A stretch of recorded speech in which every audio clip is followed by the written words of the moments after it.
Nilitamani kukuuliza wewe kwa sababu kwa vitu vingi sana kwenye muziki tunakutazama wewe kama Godfather.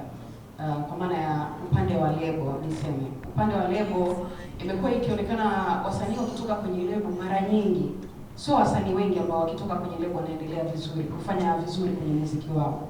Mpaka inatafsiriwa kama lebo zinadumaza wasanii pengine. Pengine ni kutokana na malipo ambayo wanapangiwa wakitoka. Lakini kwa upande wa WCB imekuwa na historia nzuri kidogo. Harmonize alitoka na sasa hivi anafanya vizuri na yeye. Rayvanny alitoka anafanya vizuri. Na wengine tunatarajia watafanya vizuri kutokana na mfumo wa WCB. Kwako Diamond, unahisi lebo za Tanzania zinakosea wapi mpaka baadhi ya wasanii wengine wakitoka kwenye lebo wanashindwa ku maintain status yao? Kwa mfano juzi tumeona Ibra na Harmonize walipokuwa wakitupiana maneno mtandaoni na wewe ukaweka ngoma ya Ibra copy and paste. Ile ilikuwa na maana gani kwanza kwako? Au ulikuwa unatamani uzungumze chochote kwenye ile situation? Kwenye lebo hapo, unajua kila lebo ina mipango yake na mikakati yake kwenye kuwafanya wasanii wao, na hawezi kuhukumu wala kulaumu lebo yoyote kuhusiana na wasanii wao wanaoendesha.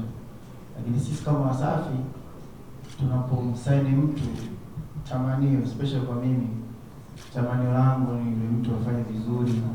Akifanya vizuri yeye, kwangu mimi inaendeleza heshima kubwa sana.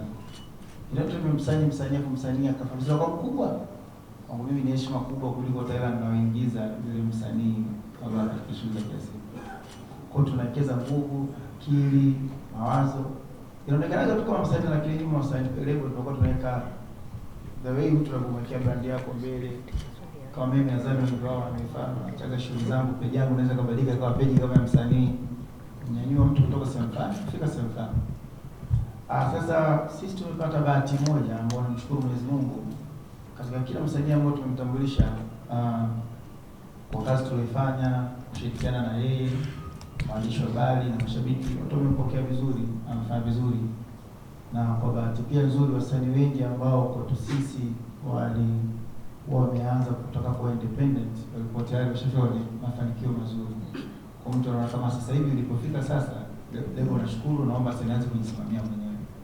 Kwa hiyo akitoka pale, kwa nini anaweza kufanya vizuri? Kwa sababu Wasafi sio tu lebo. Nadhani watu kitu ambacho wakijua Wasafi, sema watu wakija pale kama wako kupigia darasani, kwa sababu tunawafundisha vipi kuandika nyimbo, tunawafundisha unakuwaje star, tunawafundisha unatakiwa present vipi na nafsi yako ukifika sehemu. Yaani msanii unatakiwa ufanye nini, usifanye nini. Kwa yale madogo ambayo kanjalia Mwenyezi Mungu anawaelekeza. Mengine tu sasa watachanganya na akili zao na baraka za Mwenyezi Mungu.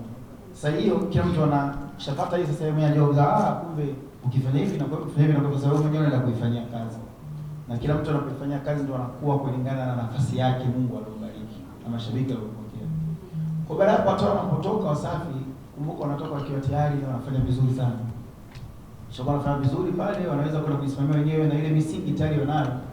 Kwa hiyo baada pale wao wenyewe wanaweza kujiongoza.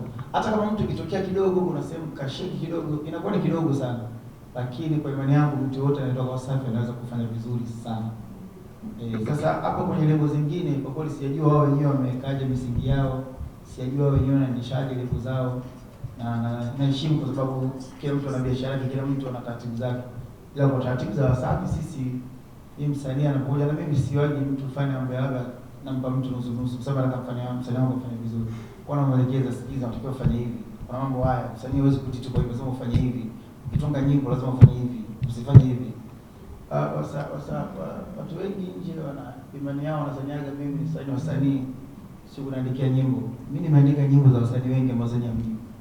Wasanii wengi Wasafi, kila mtu akija pale kuuliza mimi na yeye nani kama andikia mwenzie nyimbo, kana watawaambia. Unaweza kuchukua mfano? Sio vizuri. Ila nyingi sana. Ikana wao sio vizuri kuzungumza sababu napo kama anakuwa. Na kitu kimoja ambacho watu wakielewi, hata wengine sio Wasafi.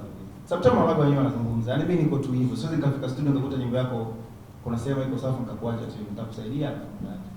Mwana kwa ukisema usiposema sitaki kwenda kuzungumza. Miongoni mwa vitu ambavyo nadhani watu wengi wafahamu.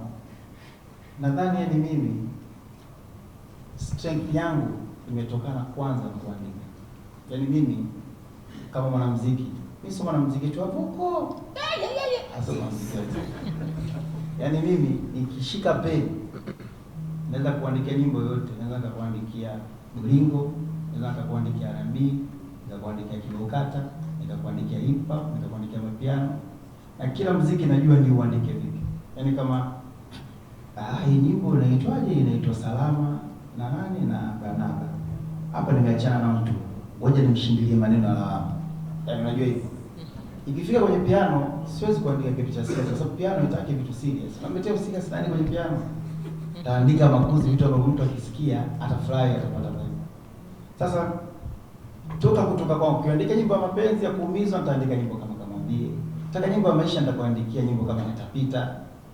Na ukikaa na wasanii wote hao, wewe zungumza nao tuambie Diamond kwenye sekta kuandika yuko vipi. Sipendagi kuzungumza. Sasa watu ukitoa sana nyimbo zile za mapiano au za mipinduko, imani zao zinaona kama huyu sio mwandishi, huyu IQ yake imeisha. Kwa sababu kuna mtu anaongea anaweza kati ya verse kama nyimbo ya Banaba kuonesha kama mkae mbali na mimi. Sio umeelewa?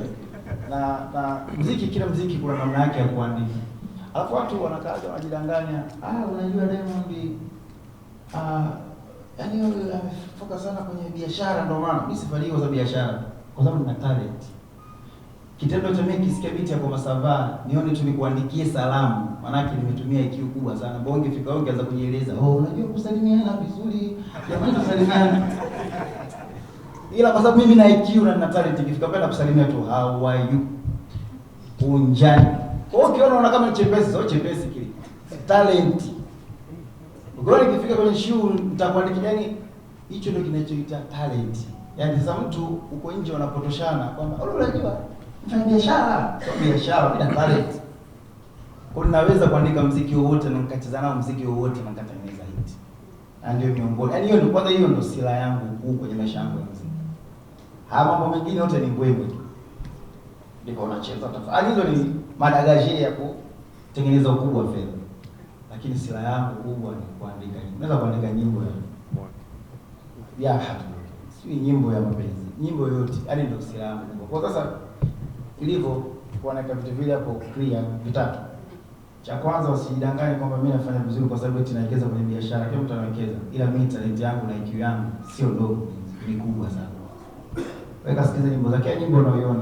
Hata ukiona nimeandika kama makuzi, sio makuzi. Unashangaa tu nyimbo watu wanacheza wazungu, wafanya nini, show labda wana eti show. Zile techniques ambazo unatakiwa na talent ujue unaandika nini. Umeelewa? Haya, kwa kuna hivyo kwa wasanii wanapokuja pale kama lego, jukumu langu mimi kwanza na saini, napenda kusaini wasanii ambao wana talent wao wenyewe, waweze kuandika nyimbo zao. Na mimi Mungu kanibariki wasanii wangu wengi wasaini wao wenyewe wanakuwa wanajiweza. Kwa kifika pale mimi nawapa misaada ya kwamba wanawezaje kuwa Msudi Nondo.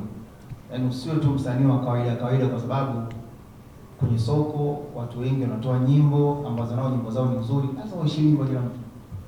Kwa hiyo unapotoa ili maneno asiwe mengi, hakikisha unakaza kwenye hichi.